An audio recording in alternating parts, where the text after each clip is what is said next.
अस्सलाम वालेकुम स्टूडेंट्स, कैसे हैं आप लोग। स्टूडेंट्स, आज हम स्टार्ट करने जा रहे हैं chapter number 20, atomic and nuclear physics. So let's start this chapter. Atomic and nuclear physics are branches of science. Atomic और न्यूक्लियर फिजिक्स साइंस की ब्रांचेस हैं, शाखें हैं, that help us to understand the smallest building blocks of matter, जिसकी मदद से हम matter के छोटे छोटे बिल्डिंग ब्लॉक्स को अंडरस्टैंड करते हैं। क्या मतलब हुआ इस स्टेटमेंट का बच्चों? देखो, जैसे अगर आपके पास एक घर है और हम कहते हैं कि घर ईंटों से मिलकर बनता है, तो वो जो ईंटें हैं, वो सीमेंट, वो रेत वगैरह, वो सारी चीज़ें उसके बिल्डिंग ब्लॉक्स हैं। इसी तरह से एटॉमिक और न्यूक्लियर फिजिक्स में हम मैटर के बिल्डिंग ब्लॉक्स को अंडरस्टैंड करते हैं। यानी हम इस चीज़ को पढ़ने की कोशिश करते हैं कि मैटर किन किन छोटी छोटी चीज़ों से मिलकर बनी है। तो बच्चों, यहाँ पर आपके ज़हन में एक सवाल आना चाहिए कि मैटर होती क्या है। तो आई होप आपको वैसे पता होगा, मैटर जिसे हम उर्दू में मादा कहते हैं। तो मादा क्या है कि हर वो चीज़ जिसका कोई ना कोई मैस हो और उसने कोई ना कोई जगह घेरी हुई हो, उसको हम मैटर कहते हैं। अगर आप अपनी यूनिवर्स में देखो तो ऑलमोस्ट आपको हर जगह पर मैटर नज़र आएगी। हर किसी ने, हर चीज़ ने कोई ना कोई उसका थोड़ी सी, थोड़ा चाहे मैस है, उसने उसका मैस भी है और उसने जगह घेरी हुई है। तो इसका मतलब ये है कि हमारी यूनिवर्स में जितनी भी मैटर है, उस मैटर को कैसे बनाया गया है, उसके बिल्डिंग ब्लॉक्स को हम एटॉमिक और न्यूक्लियर फिजिक्स में अंडरस्टैंड करते हैं। अच्छा स्टूडेंट्स, एक छोटी सी बात मैं डिस्कस करना चाहूँगी। एटॉमिक फिज़िक्स फ़िज़िक्स की एक अलग ब्रांच है और न्यूक्लियर फ़िज़िक्स फ़िज़िक्स की एक अलग ब्रांच है। इसमें हम दोनों को कंबाइन करके पढ़ रहे हैं, क्योंकि हमने थोड़ा थोड़ा इसका ब्रीफली ही देखना है। अभी आपका बेसिक्स ही है, अभी कोई आपने चीज़ों को इन डेप्थ स्टडी नहीं करना, तो इसलिए उन्होंने इस चैप्टर में दोनों को ही थोड़ा थोड़ा एक्सप्लेन कर दिया है। So atomic physics deals with the study of the structures of atom. Atomic physics में हम एटम के स्ट्रक्चर को पढ़ते हैं कि एटम कैसा होता है। देयर कंस्टिट्यूएंट्स, कंस्टिट्यूएंट्स मतलब अज्जा। जैसे अगर एक चाय है आपके पास, तो उसके अंदर उसके कंस्टिट्यूएंट्स क्या होंगे? दूध होगा, चीनी, पत्ती, सारी चीज़ें। इसी तरह से एक एटम के कंस्टिट्यूएंट्स क्या होते हैं कि जिससे वो एटम मिलकर बना है। तो आपको पता है कि एक एटम के अंदर इलेक्ट्रॉन, प्रोटॉन और न्यूट्रॉन्स होते हैं। तो हम इन चीज़ों को स्टडी करेंगे, and how they interact with light and energy, और किस तरह से उसके सारे कंस्टिट्यूएंट्स लाइट और एनर्जी के साथ इंटरेक्ट करते हैं। तो एटॉमिक फिजिक्स क्या हुई? एटॉमिक फिजिक्स एक ऐसी ब्रांच है जिसमें हम एटम, उसके कंस्टिट्यूएंट्स और उसका लाइट और एनर्जी के साथ इंटरेक्शन पढ़ते हैं। Scientist have developed different models of the atom over time. साइंसदानों ने एटम के डिफरेंट मॉडल्स को एक्सप्लेन किया है। लेकिन जब भी कोई चीज़ न्यू होती है हमारे लिए, तो टाइम के साथ साथ भी लोग उस पर काम करते जाते हैं और मज़ीद इंफॉर्मेशन जो है वो ऐड होती जाती है। इसी तरह से एटम था, लोगों को जो बिल्कुल न्यू न्यू कुछ भी नहीं उसके बारे में पता था, तो किसी ने एक थ्योरी पेश की, फिर टाइम के साथ कोई नई आगे, इसी तरह से एडवांसमेंट्स होती रही, और कुछ थ्योरीज लोगों की गलत भी होती रही, कुछ ठीक भी होती रही। तो वो करते करते फाइनली जो है वो चीज़ें इंप्रूव होती रही। आपको पता है कि कोई भी, हम नेचर को, असल में हम क्या कर रहे हैं कि अल्लाह ताला की बनाई हुई खूबसूरत दुनिया है, जिसको हम मुख्तलिफ़ तरीक़ों से समझने की कोशिश कर रहे हैं। इसी तरह से साइंस भी एक तरीका है जिसमें हम क्या करते हैं कि अल्लाह की बनाई हुई मखलूक को, अल्लाह के बनाए हुए इन सारी कुदरतों को हम एक्चुअली स्टडी कर रहे हैं। तो इसी तरह से इसमें वो कह रहे हैं कि साइंसदानों ने वक्त के साथ साथ एटम के डिफरेंट मॉडल्स पेश किए, from simple ideas to more advanced one, like the quantum model. वो कह रहे हैं कि बिल्कुल सादा तरीन आइडियाज़ से लेकर बहुत एडवांस तक, जिस तरह से उसने एक क्वांटम मॉडल की भी एग्जांपल दी है। यानी क्वांटम मॉडल एक बहुत जदीद तर मॉडल है एटम का, यानी कि जो कि साइंसदानों ने पेश किया है। तो यहाँ अभी हमने पहले एटॉमिक और न्यूक्लियर फिजिक्स को ओवरऑल देखा, फिर हमने एटॉमिक फिजिक्स की डेफिनेशन पढ़ी। अब हम नेक्स्ट पढ़ेंगे न्यूक्लियर फिजिक्स की डेफिनेशन। तो न्यूक्लियर फिजिक्स क्या है? Nuclear physics on the other hand focuses on the nucleus of the atom. इसमें हम सिर्फ न्यूक्लियस को पढ़ते हैं। न्यूक्लियस को क्या, न्यूक्लियस के अंदर अब क्या होता है? Which contains protons and neutrons. तो न्यूक्लियस क्या होता है? न्यूक्लियस के अंदर प्रोटॉन्स और न्यूट्रॉन्स होते हैं। It explains important concepts like radio activity, nuclear reactions and how energy is released in nuclear power plants. इसमें हम इन सब चीज़ों को पढ़ेंगे, ये अभी फर्दर चैप्टर में आएंगी तो आपको अच्छे से समझ आएगी। Researchers in this fields have led two important applications in medicine, energy and technology. Researchers ने जब इन चीज़ों पे काम किया है तो उन्होंने फर्दर जो उसकी एप्लीकेशंस हैं, इसको मेडिसिन में यूज़ करते हैं, एनर्जी और टेक्नोलॉजी में। In this chapter we will explore the basic ideas and understand how they shape the world around us. इस चैप्टर में हम इन सारी चीज़ों को स्टडी करेंगे और हम पढ़ेंगे कि किस तरह से उन्होंने हमारे इर्द गिर्द की दुनिया को शेप किया है, बनाया है। तो बच्चों, इस पैराग्राफ में हमने काइंड ऑफ ओवरव्यू देखा है, हम इस चैप्टर में क्या क्या चीज़ें पढ़ेंगे, थोड़ा बहुत हमने इन चीज़ों को रिलेट किया है। तो आपने इसमें से याद एग्जाम पॉइंट ऑफ व्यू से यही चीज़ें करनी है कि आपको पता होना चाहिए सबसे पहले एटॉमिक और न्यूक्लियर फिजिक्स क्या है। एटॉमिक और nuclear physics are branches of science that help us to understand the smallest building block of matter, ये आपको पता होना चाहिए। फिर आपने एटॉमिक फिजिक्स की डेफिनेशन करनी है। Atomic physics deals with the study of structure of atom, their constituents and how they interact with light and energy. फिर ये एटॉमिक फिजिक्स की डेफिनेशन हो गई। उसके बाद आपने न्यूक्लियर फिजिक्स की डेफिनेशन करनी है। Nuclear physics focuses on the nucleus of the atom which contains protons and neutrons. यहाँ तक आपने इसको कर लेना है, बाकी सारा आपने एक दफ़ा पढ़ लेना है। उसके बाद अब हम नेक्स्ट मूव करते हैं एटॉमिक स्ट्रक्चर पर। एटॉमिक स्ट्रक्चर क्या मतलब कि एटम का स्ट्रक्चर, एटम कैसा होता है, ये हम पढ़ेंगे। तो बेटो जो एटॉमिक स्ट्रक्चर है वो कहाँ पढ़ते हैं, एटॉमिक फिजिक्स में। एटम के बारे में हम एटॉमिक फिजिक्स में ही पढ़ते हैं। तो इसका मतलब ये है कि हम एटॉमिक फिजिक्स से स्टार्ट ले रहे हैं। तो ये जो चीज़ है ये एटॉमिक फिजिक्स में आती है। Okay, so let's start this. All matter is made up of tiny particles called atom. सारी की सारी जितनी भी मैटर है वो छोटे छोटे एटम से मिलकर बनी है। Was first suggested by Dalton. ये बात किसने बोली थी, डाल्टन ने। डाल्टन सबसे पहले जो स्टेटमेंट दी थी वो डाल्टन ने दी थी। और उसने क्या बोला था, उसने कहा all matter is made up of tiny particles. उसके बाद नेक्स्ट क्या हुआ, इन 1897 में J J Thomson proposed that atoms contain positively charged matter and negatively charged electrons. उसके बाद 1897 में जे जे थॉमसन ने कॉन्सेप्ट पेश किया। उसने कहा कि जो मैटर है यानी कि जो एटम है इसके अंदर दो चीज़ें होती हैं। एक होते हैं पॉजिटिवली चार्ज पार्टिकल्स प्रोटॉन और नेगेटिवली चार्ज इलेक्ट्रॉन्स। उसके बाद साइड पे ब्लॉक देख लो, do you know atom is 99.99। देखिए कितना वो आगे तक जा रहा है, एम्प्टी स्पेस। इसका मतलब ये है कि देखिए टोटल 100% होता है, तकरीबन 1% जो है ना वो एटम का हिस्सा जो है वो उसके अंदर आप समझ ले कि वो न्यूक्लियस आ रहा है और बाकी चीज़ें, और बाकी सारे का सारा एटम खाली है।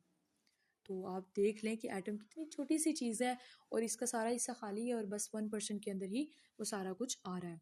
ओके, सो नेक्स्ट हम स्टार्ट करते हैं एक बहुत ही फेमस और बहुत ही इम्पॉर्टेंट एक्सपेरिमेंट जिसने एटम के रिलेटेड हमें बहुत सारी इंफॉर्मेशन दी थी। So let's study this, Rutherford's alpha particle scattering experiment. ये रदरफोर्ड का एक्सपेरिमेंट है और इसका नाम है Rutherford's alpha particle scattering experiment. I hope आपने केमिस्ट्री में ये पढ़ा हो भी हो। सो let's start this. In the early 20th century, 20वीं सदी में scientist were studying radioactivity. साइंसदान रेडियो एक्टिविटी पर काम कर रहे थे। अब रेडियो एक्टिविटी थोड़ा सा देख लेते क्या होती है। A process in which unstable atoms release radiation. एक ऐसा तरीका जिसके अंदर अनस्टेबल यानी ऐसे एटम जो स्टेबल नहीं होते वो रेडिएशन को रिलीज करते हैं। बच्चों मैं आपको एक छोटी सी चीज़ बताती हूँ। हमारे पास कुछ एलिमेंट्स इस तरह के होते हैं, पीरियोडिक टेबल जिस तरह से, पीरियोडिक टेबल में हमारे पास कुछ एलिमेंट्स इस तरह के होते हैं जो कि अनस्टेबल होते हैं यानी कि वो स्टेबल नहीं होते। तो हर हर चीज़ जो है वो हर एटम हर एलिमेंट स्टेबल होना चाहता है एक्चुअली। तो स्टेबल होने के लिए एलिमेंट्स क्या होते हैं, वो कभी कभी खुद ब खुद स्टेबल होने के लिए वो स्टेबल एलिमेंट में यानी कि शिफ्ट हो जाते हैं और कुछ रेडिएशंस को रिलीज़ करते हैं। कभी हमें उन्हें करवाना पड़ता है, हम उनके ऊपर कोई भी प्रोसेस करते हैं और उसके बाद क्या होता है कि वो एटम्स जो होते हैं या वो एलिमेंट्स जो होते हैं वो रेडिएशंस को रिलीज़ करते हैं और स्टेबल एलिमेंट में कन्वर्ट हो जाते हैं। तो इस प्रोसेस को रेडियो एक्टिविटी कहा जाता है। सो यहाँ पर भी इसी की डेफिनेशन लिखी हुई है।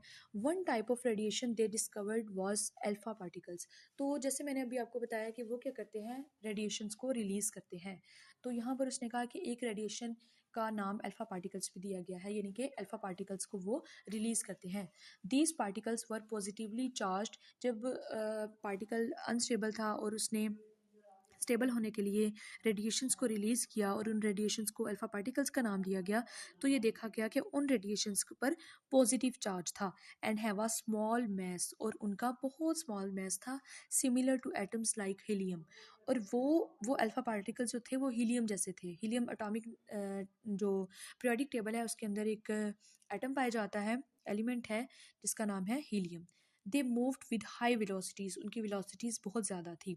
इन 1911 1911 में Rutherford along with Hans Geiger and Ernest Marson conducted another experiment using a thin sheet of gold foil. इन साइंसदानों ने मिलकर एक एक्सपेरिमेंट किया जिसके अंदर उन्होंने एक गोल्ड फॉइल को इस्तेमाल किया, यानी कि सोने की एक शीट को इस्तेमाल किया, फॉइल को इस्तेमाल किया। ओके, सो उन्होंने क्या किया, they directed a beam of alpha particles at the foil. उन्होंने फॉइल रखी और इसके ऊपर अल्फा पार्टिकल्स की बुछाड़ की।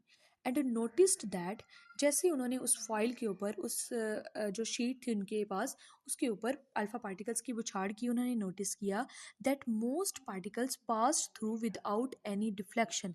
वो पार्टिकल्स सीधे गुजर गए, बहुत से ऐसे पार्टिकल्स थे जो सीधे गुजर गए, कोई भी उन्होंने डिफ्लेक्शन शो नहीं की, यानी कि वो किसी भी तरफ मुड़े नहीं। Suggesting that the atom is mostly empty space. यहाँ से हमें ये पता चला कि एटम का ज़्यादातर हिस्सा जो है वो खाली है। सो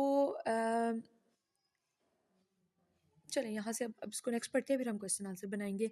सम पार्टिकल्स वर स्लाइटली डिफ्लेक्टेड, कुछ पार्टिकल्स थोड़ा सा मुड़े, कुछ पार्टिकल ने ऐसा किया कि वो मुड़ गए। And indicating the presence of a small positively charged region, जिससे हमें ये नज़र आया कि एटम के अंदर एक छोटा सा पॉजिटिवली चार्ज रीजन मौजूद है। तो बच्चों हमने क्या देखा कि उन्होंने जब एक शीट ली और उसके ऊपर उन्होंने पार्टिकल्स की बुछाड़ की, तो उन्होंने देखा कि कुछ पार्टिकल्स, ज़्यादातर पार्टिकल्स सीधे गुजर गए और कुछ ऐसे थे जो वापस मुड़ गए। A few particles bounced back at larger angles, और कुछ पार्टिकल्स ऐसे थे जो बाउंस बैक हो गए, यानी कि वापस मुड़ गए बहुत बड़े बड़े एंगल्स पर। Meaning that all the positive charge and most of the mass of atoms was concentrated in a tiny central part called nucleus। तो यहाँ से उन्हें समझ आई कि एटम का जो सेंटर वाला हिस्सा है वहाँ पर कुछ मौजूद है और पार्टिकल वहाँ जाके वो वापस आ रहे हैं, बाकी जो इर्द गिर्द का सारा हिस्सा है वो खाली है। और इसीलिए एटम जो है वो, जब वो पार्टिकल्स वहाँ से गुजरे और वो सीधे गुजर गए। देखो ना, अगर आपके पास कोई इस तरह का रास्ता हो कि अगर जैसे छोटी सी एक दीवार सी बनी हुई है या टावर है, आप बॉल्स फेंक रहे हो तो बाकी इधर उधर से सारी सीधी गुजर जाएंगी, लेकिन वो जब टावर के पास जाएगी तो वो वहाँ से मुड़ के वापस आ जाएगी बॉल। तो इसी तरह एटम के अंदर हो रहा था कि जब उन्होंने फॉइल के सारे इधर उधर से गुजरती जा रही थी और दरमियान वाले हिस्से से जो है वो वापस मुड़ी थी, तो उन्हें समझ आई कि इसका मतलब है दरमियान में कुछ है जहाँ से वो मुड़ के वापस आए हैं पार्टिकल्स। तो उन्होंने उस सेंटर वाले हिस्से को न्यूक्लियस का नाम दे दिया। तो नेक्स्ट हम पढ़ते हैं फाइंडिंग्स ऑफ रदरफोर्ड एक्सपेरिमेंट, क्या क्या नतीजे हासिल हुए। Atom have a small dense and positively charged core called the nucleus. Atom के अंदर एक छोटा सा, डेंस मतलब बहुत भारी, और पॉजिटिवली चार्ज ऐसा हिस्सा है जिसके ऊपर पॉजिटिव चार्ज है, उन्होंने इसको न्यूक्लियस का नाम दे दिया। देखो बच्चों, न्यूक्लियस के अंदर हमारे पास, शायद आपको पता हो, दो तरह के पार्टिकल्स होते हैं, प्रोटॉन्स और न्यूट्रॉन्स। अब न्यूट्रॉन पे तो आपको पता है कोई चार्ज नहीं होता, प्रोटॉन पे पॉजिटिव चार्ज होता है, इसका मतलब है न्यूक्लियस पे भी ओवरऑल पॉजिटिव चार्ज ही होता है। दूसरा क्या हमने देखा, the nucleus contains most of the mass of atom, atom का जो ज़्यादातर मैस है वो न्यूक्लियस की वजह से है। तीसरी हमने क्या देखा, electrons orbit the nucleus eight larger distances, electrons जो है वो न्यूक्लियस के गिर्द घूमते हैं, and they and the atom is almost, या सॉरी मोस्टली एम्प्टी स्पेस, और एटम का ज़्यादातर हिस्सा जो है वो खाली है। चौथी फाइंडिंग क्या है इसमें, चौथा रिजल्ट इसका क्या निकला था, the nucleus is extremely small, nucleus इंतहाई स्मॉल होता है, about 10,000 times smaller than the entire atom, पूरे एटम से तकरीबन 10,000 गुना छोटा होता है। यानी कि यहाँ से आप हिसाब लगाओ एटम कितना बड़ा है वैसे तो, लेकिन उसके अंदर छोटा सा न्यूक्लियस है और सारा मैस उस न्यूक्लियस के अंदर ही है, बाकी सारा हिस्सा एटम का खाली है। उसके बाद नेक्स्ट पढ़ लेते हैं क्या लिखा हुआ है। Later studies revealed that electrons do not follow fixed orbits like planets around the sun. जो आपको पता है कि सन दरमियान में फिक्स है और प्लैनेट्स उसके गिर्द रिवॉल्व कर रहे हैं, घूम रहे हैं। तो अगर आप एक एटम की बात करो तो एटम भी बिल्कुल इसी तरह हमें नज़र आता है, हमें लगता है कि जैसे न्यूक्लियस दरमियान से फिक्स है और इलेक्ट्रॉन उसके गिर्द रिवॉल्व कर रहा है।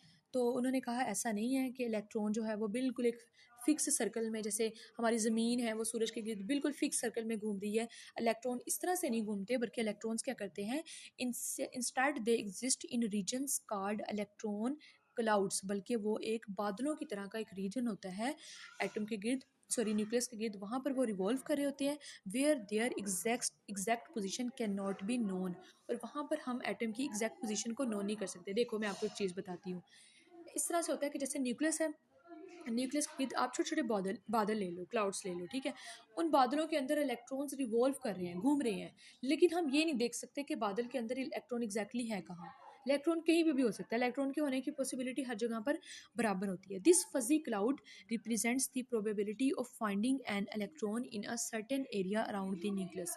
इसका मतलब ये है कि इलेक्ट्रॉन के होने की प्रोबेबिलिटी हर जगह बराबर होती है। हमें एग्जैक्टली नज़र नहीं आ रहा होता, हमें नहीं पता होता कि इस बादल के अंदर इलेक्ट्रॉन कहाँ पर मौजूद है, ये हमें समझ नहीं आती। The cloud is denser where the electron is more likely to be in. जहाँ पर इलेक्ट्रॉन के होने का ज़्यादा इम्कान होता है वो हमें कैसे पता चलता है? वो इलाका, वो वाला रीजन जहाँ पर बादल ज़रा घना होता है, वो डेंस होता है, वहाँ पर इलेक्ट्रॉन के होने का ज़्यादा इम्कान होता है। And thinner where it is less likely. और जहाँ पर बादल ज़रा हल्का सा होता है वहाँ हमें लगता है इलेक्ट्रॉन नहीं होगा, यानी इलेक्ट्रॉन मौजूद किया। इसका अंदाज़ा हम कैसे लगाते हैं कि वो रीजन जो डेंस होता है वहाँ पे इलेक्ट्रॉन ज़्यादा होने का होता है, हमें कि अंदाज़ा हम लगाते हैं यहाँ पे ज़्यादा इलेक्ट्रॉन के होने के चांसेस हैं। और वो वाला रीजन जो ज़रा थिन होता है वहाँ पे हम कहते हैं कि इलेक्ट्रॉन के होने के चांसेस कम है। This model reflects the quantum nature of electrons. यहाँ से हम कह सकते हैं कि इलेक्ट्रॉन की क्वांटम नेचर है। क्वांटम नेचर का क्या मतलब? Where they behave as both particles and waves and their motion is uncertain. यहाँ से हम कह सकते हैं कि इलेक्ट्रॉन की दोनों नेचर है, इलेक्ट्रॉन एक पार्टिकल भी है और इलेक्ट्रॉन एक वेव की तरह का भी है। जिस तरह से हम वेव की एग्जैक्ट पोजीशन लोकेट नहीं कर सकते कि वेव कहाँ पे है, इसी तरह से इलेक्ट्रॉन की भी एक एग्जैक्ट लोकेशन को हम लोकेट नहीं कर सकते। तो यहाँ से हम कह सकते हैं कि जो इलेक्ट्रॉन्स होते हैं उनकी क्वांटम नेचर है, मतलब they behave both like particles and waves, और इनकी मोशन जो है वो अनसर्टेन है। अनसर्टेन का मतलब ये है कि हम उनकी मोशन का अंदाज़ा नहीं लगा सकते, हमें नहीं पता होता है कि एग्जैक्टली इलेक्ट्रॉन कहाँ पर पाया जा रहा है। तो बच्चों, आज हमने एक बहुत ही इंपॉर्टेंट टॉपिक को डिस्कस किया और हमने इससे आज बहुत कुछ सीखा। हमने देखा कि एक एटम जो होता है उसके अंदर इलेक्ट्रॉन, प्रोटॉन और न्यूट्रॉन होते हैं। फिर हमने रदरफोर्ड का मॉडल डिस्कस किया जिसमें हमने देखा ये एक न्यूक्लियस होता है और एक एक्सपेरिमेंट किया गया था जिससे न्यूक्लियस का पता चला, और न्यूक्लियस के गिर्द इलेक्ट्रॉन रिवॉल्व कर रहे होते हैं। इलेक्ट्रॉन क्लाउड्स की सूरत में होते हैं और उन क्लाउड्स को क्या होता है कि जहाँ पर वो क्लाउड ज़्यादा घना है, थिक है, वहाँ हमें इलेक्ट्रॉन के होने के ज़्यादा चांसेस महसूस होते हैं, और जहाँ पर वो ज़रा थिनर है हमें लगता है यहाँ पे इलेक्ट्रॉन कम होंगे। बच्चों, यहाँ पे आपसे डिफरेंट क्वेश्चन पूछे जा सकते हैं, जैसे एक बेहतरीन लॉन्ग क्वेश्चन आ सकता है कि भाई Rutherford alpha particle scattering experiment explain करो। इसके अलावा आपसे ये सवाल पूछा जा सकता है कि how it how can you say that the atom is mostly empty space, कि एटम का ज़्यादातर हिस्सा खाली है, आप ये चीज़ कैसे कह सकते हैं? तो इसको आप लोग पैराग्राफ नंबर 2 से करोगे। They directed a beam of alpha particles at the foil and notice that most particles pass through without any reflection, suggesting that the atom is mostly empty space. यहाँ तक आप इसे कर लोगे। इसी तरह से अगर आपसे एक सवाल पूछा जाए, डिफाइन न्यूक्लियस, ये लास्ट पे जो लिखा हुआ है डिफाइन न्यूक्लियस, तो आपने इसका आंसर यहाँ से करना है all the positive a few, नहीं, यहाँ से हम करेंगे a tiny central part of the atom is called a nucleus. ये आप कर लो, a tiny central part of the atom is called nucleus. फिर अलग से शॉर्ट क्वेश्चन आ जाता है कि भाई फाइंडिंग्स क्या दी गई थी, तो ये 4 फाइंडिंग्स आप लिख सकते हो। फिर एक शॉर्ट क्वेश्चन ये आपसे पूछा जा सकता है कि how can you say that electron behave as both particle and wave, यानी इलेक्ट्रॉन दोनों पार्टिकल और वेव की तरह बिहेव करते हैं। तो यहाँ से आप कर सकते हो, electrons do not follow fixed orbits like planets around this sun, instead they exist in regions called electron clouds where the exact position can not be known. This fuzzy cloud represent the probability of finding an electron in a certain area around the nucleus. The cloud is denser where the electron is more likely to be and thinner where it is less likely. This model reflects the quantum nature of electrons where they behave as both particles and waves as their motion is uncertain. I hope students आपको आज का मेरा lecture पसंद आया होगा। Next video तक के लिए अल्लाह हाफिज़। अगर आपका कोई भी सवाल हो आपने लाजमी पूछना है। Okay, see you soon.